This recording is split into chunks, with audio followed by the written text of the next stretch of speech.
नारायण नारायण नारायण नारायण नारायण नारायण। सार बात है कि भगवान पहले भी थे, अब भी है, अगड़ी भी रहेंगे ही। उसका तो होनापन और संसार मात्र दिखता ये पहले नहीं था और पीछे नहीं रहेगा और अभी भी निरंतर नहीं में जा रहा है। तो ये परिवर्तनशील बदलने वाला है और परमात्मा कभी बदलने वाले नहीं। इसका क्या पता कि परमात्मा का अंश ये जीवात्मा है, इसको अपने शरीर की अवस्थाएं जितनी होती है शरीर की, उन अवस्थाओं को हम जानते हैं बदलते। बाल्यावस्था, जवान अवस्था, वृद्धावस्था, जागृत अवस्था, स्वप्न अवस्था, सुषुप्ति अवस्था, मूर्छा, समाधि, ये अवस्थाएं बदलती है, परंतु स्वयं के बदलने का ज्ञान किसी को नहीं है। अवस्थाओं के बदलने का ज्ञान है, देश का बदलने का ज्ञान है। अब यहाँ हम बैठे हैं, फिर दिल्ली चले जाएंगे भाई, अगर ही कहीं चले जाए तो देश बदलता है, समय बदलता है, सुबह का शाम दोपहर का, व्यवस्था बदलती है, परिस्थिति बदलती है, सुखदायी दुखदायी, गर्मी सर्दी, ये ऋतु बदलती है, सब बदलता है, परंतु स्वयं की बदलता है क्या? चाहे हरिद्वार चला जाए, चाहे ऋषिकेश, चाहे यहाँ, स्वयं नहीं बदला। तो स्वयं के बदलने का ज्ञान किसी को नहीं है। शरीर, अवस्था, देश, काल, व्यक्ति, परिस्थिति के बदलने का ज्ञान है। ऐसे जो परमात्मा है उसके बदलने का ज्ञान किसी को नहीं है, वो है और ये भी है वो है का है, परमात्मा का है सही। और शरीर ये संसार का है, इसको संसार की सेवा में लगा दो, अपने आप को परमात्मा में लगा दो। जैसे प्रहलाद जी ने लगा दिया, अपने को भगवान में लगा दिया, शरीर को सेवा में लगा दिया। अब शरीर को जहर वह तो वे नहीं बोलते, पर्वत से गिरा हुए तो नहीं बोलते, सांप से डसा हुए तो नहीं बोलते, हाथी चोर को नहीं बोलते, आग में रख दे तो नहीं बोलते ये शरीर तो माँ बाप का है। परंतु इसमें जैसे इनका अधिकार है, ऐसे आत्मा में अधिकार परमात्मा का है। तो परमात्मा को मैं कैसे छोड़ दूं? तो अपने आप को तो परमात्मा दे देना और सही संसार को दे देना, ये विभाग कर दे, बस मुक्ति है, भक्ति है, सब हो जाएगा। योग भी सिद्ध हो जाएगा, भक्ति भी सिद्ध हो जाएगी, मुक्ति भी सिद्ध हो जाएगी। संसार से छूट गया ये तो हो गई मुक्ति। शरीर, संसार, घर आदि से अलग हो गए तो मुक्ति। और वो परमात्मा के साथ में एक हो गया, ये था ही, ये हो गया ज्ञान। और इन चीजों से जो संसार की सेवा कर दी गई, ये हो गया योग। इसको कर्मयोग कहते हैं। और इसके साथ एक और अपने अलग हो जाने को ज्ञान योग कहते हैं। और अपने को भगवान के समर्पित कर देना सर्वथा, इसको भक्ति योग कहते हैं। सीधी सरल बात है। इस बात की परमात्मा है और ये संसार सही नहीं है। नहीं का अभाव नहीं, बड़ा अभाव में जा रहा है, प्रति क्षण अभाव में जा रहा है। किसी क्षण भी ये अभाव से भाव में नहीं रहता। ना सतो विद्यते भाव, ना भाव विद्यते सत। सत का अभाव नहीं होता, अभाव सत नहीं होता। तो ये नित्य बदलता रहता है और परमात्मा कभी नहीं बदलते, नहीं बदलते हुए अपने। एक और विलक्षण बात है हमारा कौन हो सकता है? जो सभी का हो सकता है वही हमारा हो सकता है। सभी का है वही हमारा है, किसी का है किसी का नहीं है वो हमारा नहीं है। कभी और कभी नहीं हो वो हमारा नहीं है। सदा है सदा ही रहेगा वो हमारा है। कहीं किसी में और किसी में न हो वो हमारा नहीं है। सभी में और सबका है वो हमारा है। ऊपर नीचे बाहर भीतर सब जगह है वो हमारा है। तो सबका है वो हमारा है, सब जगह है वो हमारा है, सब देश में है वो हमारा है, सब काल में है वो हमारा है, सब जगह पर वो हमारा वो सबका है, सबका वही हमारा है। अलग जो हमारा मानते हैं ये गलती होती है। शरीर को अलग मान लिया, संपत्ति को अलग मान लिया संसार से, ये गलती होती है। काम अलग अलग, काम तो अपने पाती आया, सेवा जिम्मेवारी के अनुसार करना है, पर तो है सब। जैसे एक घर में प्राणी रहते हैं तो अलग अलग काम करते हैं, तो सबके घर वाले हैं। ऐसे अनंत ब्रह्मांड भी ये घर है, सभी इनमें काम करना है। अपना अपना क्षेत्र है, उसमें अलग अलग करना। हाथों का काम अलग है, पैरों का अलग है, नाक कान आंख सहित मस्त गाड़ी का काम अलग है, पर अलग होते हुए भी शरीर एक है। ऐसे संसार का काम अलग अलग होते हुए भी ये सब एक है, और इनका प्रकाशक आधार वो ईश्वर है। सबका है वो ईश्वर हमारा है, सब में है वही ईश्वर हमारा है, सबके साथ है वही हमारे साथ है। हमारा प्यारा वो सबका प्यारा है, सबका प्यारा वही हमारा प्यारा है।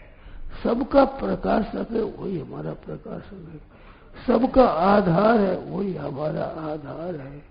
सबको जानते हैं वही हमारे को जानने वाला है।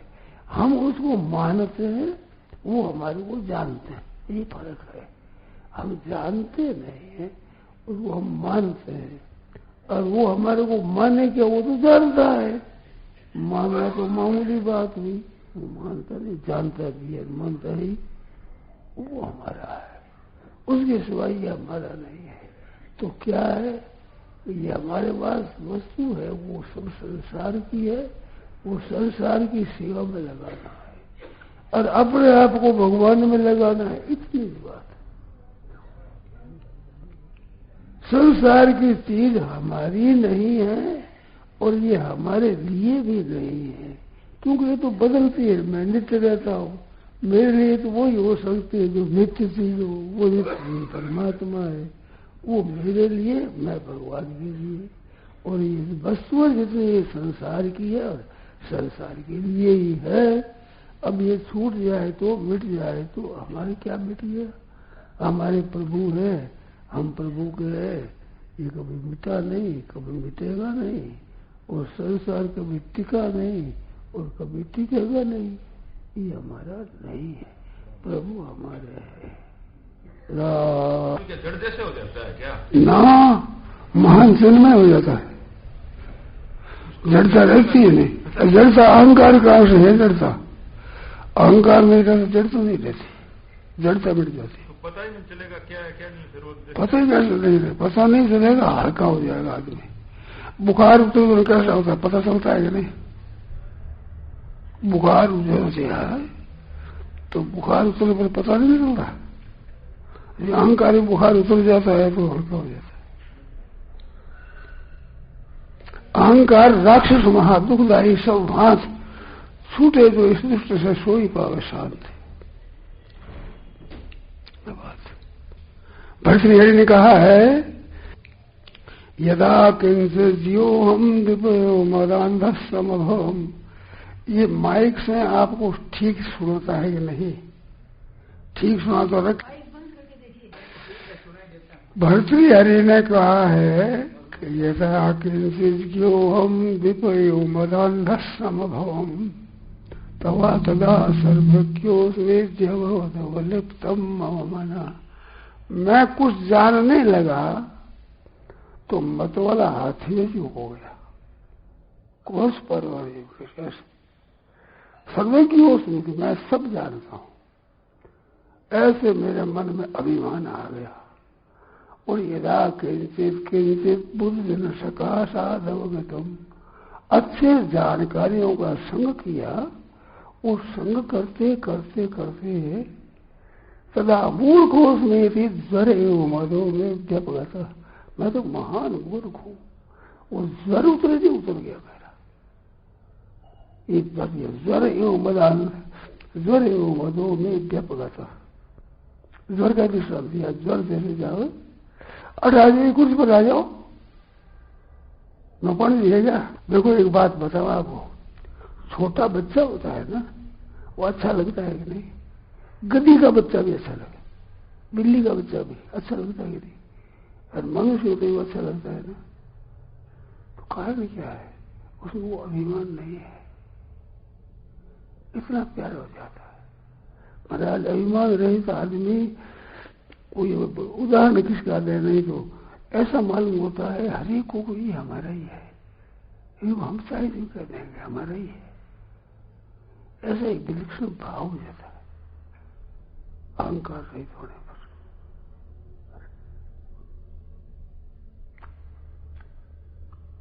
जैसी कि नहीं और पता नहीं, ऐसी बात है। जो जो अहंकार मिटता है तो शांति खुद को, औरों को, सबको बड़ी शांति होती। निर्ममो निरहंकार स शांति बड़ी गच्छति। निर्ममो निरहंकार सम दुख सूक्ष्म अहंकार बलम दर्पम कामम क्रोधम परिग्रहम विमुच्य निर्ममा शांत विमुख जाए कल्पते। तो कर्मयोग, ज्ञान योग, भक्ति योग तीनों में निरंकार होता है, तीनों में निरंकार होता है गीता के अनुसार। ये अहंकार मिटे कैसे? अहंकार मिटता है बड़ों की सेवा करने से। ऐसा भागवत में गया है, अपने से बड़ों का संग करे आस्तिकता पूर्व, अहंकार मिट जाता है। अपने बड़े के सामने थोड़े अहंकार रहता है। मैं पढ़ा लिखा हूं ऐसा अभिमान आता है, पर हमें से कई गुना अधिक पढ़ा हो तो उसके सामने थोड़ा रहता है मैं पढ़ा लिखा हूं। धनवान का अभिमान होता है, लखपति में लाभ उठते हैं, पर करोड़पति के सामने थोड़े होता है मैं करोड़पति हूं। अपने से अधिक का संग करने से अभिमान मिटता है। वो भी श्लोक याद है, ऐसा भाव आया है, महत्सेवया, ऐसा कुछ पद आया है, जो अभिमान मिटता। युक्ति में बात है, युक्ति संगत बात है। हाँ, वो अभिमान नहीं रहता। फिर वो संग करते करते फिर अभिमान वो छोड़ने की एक युक्ति आ जाती है, स्वभाव कर जाता है, फिर अभिमान नहीं रहता।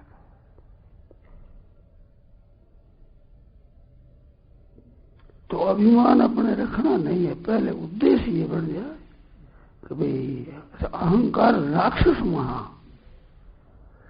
मैं अभिमान दो तरह हो, दम्भो दर्पो अभिमान से। गीता में दम्भ और दर्प और अभिमान ये अपने लिया नहीं होगा भाई, दर्प और अभिमान लिया है ना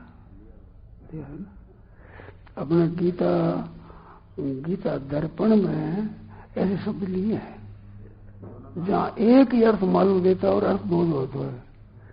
जैसे ये श्रुति बुद्धि पन्ना थे निश्चला समाधो अचला बुद्धि सुधारी और निश्चला न उसका क्या फर्क, एक ही श्लोक दो है। ऐसे दम्भो दर्प हो गई, दम्भ है दर्प और अभिमान, दर्प और एक अभिमान। दर्प में अभिमान क्या फर्क है? एक अभिमान की मन में दर्प और अभिमान तो लिया तो लिया ठीक है। उपदेश में थे ज्ञानम ज्ञानिन तत्वदर्शिना, ज्ञानिन तत्वदर्शिना, तत्वदर्शी और ज्ञानी एक ही है ना। दर्पण में ऐसा एक प्रकरण लिया है कि दो दो जो शब्द आए हैं एक जगह एक अर्थ नहीं, उनमें क्या फर्क है? गीता दर्पण में अहंता वाली चीजों को अभिमान, अपने में विलक्षणता देखे वो अभिमान होता है, और अपने धन संपत्ति देखो हमारी बहुत इतना का मैं मालिक हूँ, वो दर्प होता है।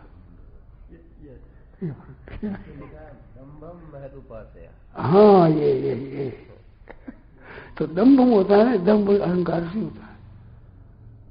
दम्भ जो किया जाता है अपने में अधिकता देखने से, योग्यता अधिक, औरों से अपने में अधिक मानना, उसका नाम दम्भ है।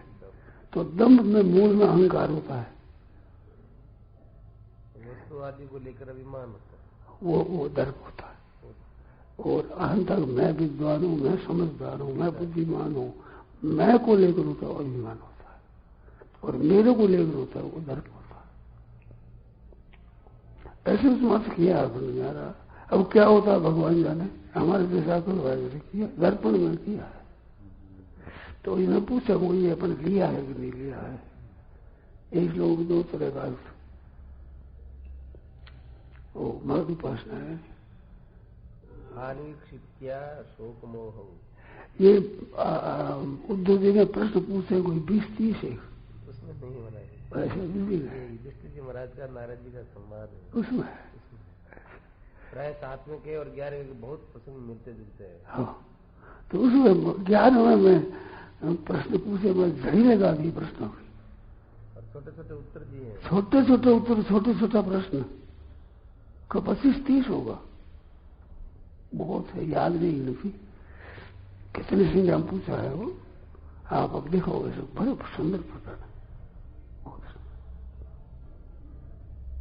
लंबा उपासना है। महाराज जी अंदर से ये बात देखने के बाद भी ये विषय जो है ये इनकी तरफ नहीं जाना चाहिए, गलत बात है ये, तो भी उनकी तरफ मन देखने के बाद भी अंदर जग जाती है, ठीक बात, तो भी वो छूटता है उसकी तरफ, फिर भी हम चले जाते हैं। उसमें संस्कार है, उनके संस्कार भी बैठे हुए हैं, वो मिटते नहीं जाते। जोरदार ही विचार हो जाता है तो मिटा सकता है मनुष्य, नहीं तो समय लगता है, पर विचार हो जाए पक्का कैसा करना है फिर हो जाएगा। इसमें फर्क क्या है कि एक है बुद्धि वृत्ति, एक है मनोवृत्ति। तो बुद्धि वृत्ति से ये मालूम होता है कि ये बात ठीक नहीं है, तो उस वक्त में बुद्धि इंद्रिया मन ये चुप होते हैं, जिससे अपने बुद्धि की विशेषता जागृति होती है, उसमें मन इंद्रिया चुप हो जाते हैं।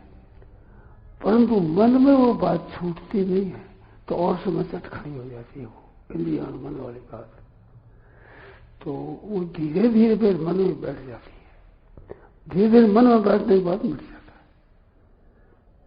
विचार के द्वारा हम उसको नहीं चाहते, फिर भी आदत में नहीं मिटती है वो, तो आदत में वो मन और इंद्रिया है ना, इनके कारण से आदत में रहती है। महाराज जी बुद्धि में बैठ जाती है, फिर मन में क्यों नहीं बैठती? बुद्धि तो बड़ी है। बुद्धि है, बुद्धि तो तेज है, मनसस्तु परा बुद्धि। बुद्धि में बैठ गई, हाँ, तो फिर अब मन में नहीं बैठी तो ये जैसे आदत है ना, आदत स्वभाव, तो स्वभाव ठेठ मैं भी रहता है, इंद्रिया मन में भी रहता है, शरीर में भी रहती है आदत, इंद्रिया में रहती है। तो इंद्रियाणी मनो बुद्धि रस्याधिष्ठान होते थे। इंद्रिया मन बुद्धि इसके रहने के स्थान है, तो स्थान है तो जिनसे सुख भोगा है ऐसे भी संस्कार इंद्रिया में मन में रहते हैं, सुख भोग के, उस सुख भोग के आश्रित वो स्वभाव रहता है, तो उसमें वो जड़ तो उसे कट जाती है, ठीक विचार हो जाता है तो जड़ कट जाती है। पर पेड़ काटने पर भी बड़े पेड़ के पास बड़े रहे और पत्ती हरी रहती कई दिनों तक, बड़े पेड़ के पास होती छोटी छोटी टहनी सूख जाती है, और बड़े पेड़ के पास पत्ती हुई है वो पत्ती 2, 4, 5 दिन तक हरी रहती है, एकदम पेड़ कट जाने पर। इस तरह से वो मन बुद्धि में वो रहती है, मन कटी सूख जाएगा वो, अब रहेगी नहीं, थोड़ा देर रहती है, ठीक मन विचार कर लेगा फिर ठीक नहीं, तो उसकी बेपरवाह करनी चाहिए। मन से विचार करवैया और फिर आचरण में नहीं आवे तो उपेक्षा करो, परवाह करो, मिट जाएगी। नारायण नारायण नारायण धरो। राम। यह प्रवचन परम सद्य स्वामी श्री राम सुखदास जी महाराज द्वारा 3 जनवरी 1990 को प्रातः 9 बजे दिल्ली में हुआ। राम।